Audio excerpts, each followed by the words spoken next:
Going by the incessant strike of members of Academic Staff Union of Universities, which has disrupted academic calendar of universities in Nigeria and altered academic timing of students, has no doubt retrogressed standard of tertiary education in the country. According to ASU, most of the points in the agreement signed in 2019 were for improvement of the nation's tertiary education, and therefore their resolution to continue the industrial action until government is ready to honor, if not all, but some of the critical issues in the agreement. Galaxy News correspondent Levy Joseph tells us more. There is no doubt that Nigerian higher education is currently and critically plagued with inadequate funding, shortage of lecturers, bad infrastructural facilities, unstable academic calendar, corruption, and insecurity. These and many other issues form the basis for the ongoing agitation of ASU. The executive arm of government is now in cahoots with the judicial arm of government, to do what I would describe as travesty of justice. Because yes, the court had given its order, but is that order consistent with the principles of equity, natural justice and fair play? The answer is no. The fact that these students have been wasting at home without going back to the school. Although we know what goes on in the system, I would not want to use the word compromise.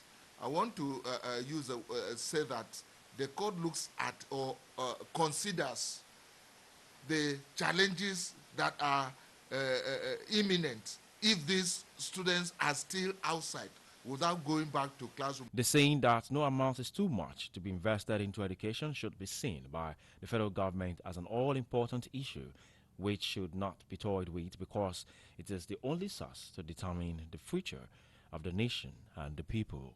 Our students have been at home for 7 months without education.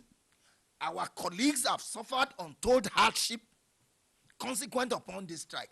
So we would then call it off without anything tangible to show for it. If that is the expectation of the government, it's a joke. It will not happen. Our union is prepared to take all legitimate steps, all legitimate means to get this government to be responsible for once. Nobody can blame this on previous governments. You have the power to implement the decision. So there's no need to say that the previous government did not do that. Okay, Jonathan paid 200 billion. What have you paid out of that humongous amount?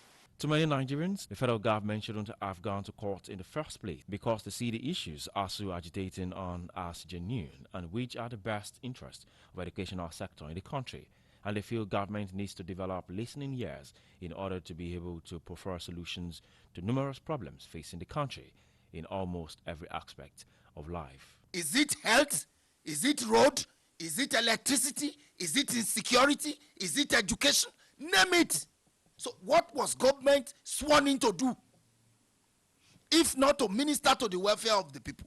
The CNG student wing is worried that the federal government could not genuinely engage the university teachers after months of strike, only to resort to using legal instruments to stifle their legitimate demands and force them to classes without addressing key issues in their demands. Contrary to the opinion of the people, Mike Umona didn't see the court compromising with the ruling, but frowned at the inability of government to act on agreement signed with ASU since 2019. He says things cannot continue the way they are in the country because it will only spell doom at the long run. This government is losing so much money in other areas because of corruption and all that, that even under the oil sector, the federal government can easily get the money within 1 or 2 months to defray this debt and then allow the universities to start working. ASU is not actually fighting a self-interest battle. It's fighting for the future of the system. It's fighting for the better interests of our children. It is our genuine concern that forcing lecturers to return to universities without resolving the crisis will only further frustrate the negotiation process. We call on the federal government to hasten withdrawal of the litigious process, to allow for a quick intervention by the Speaker to handle the problem genuinely, quickly, and finally.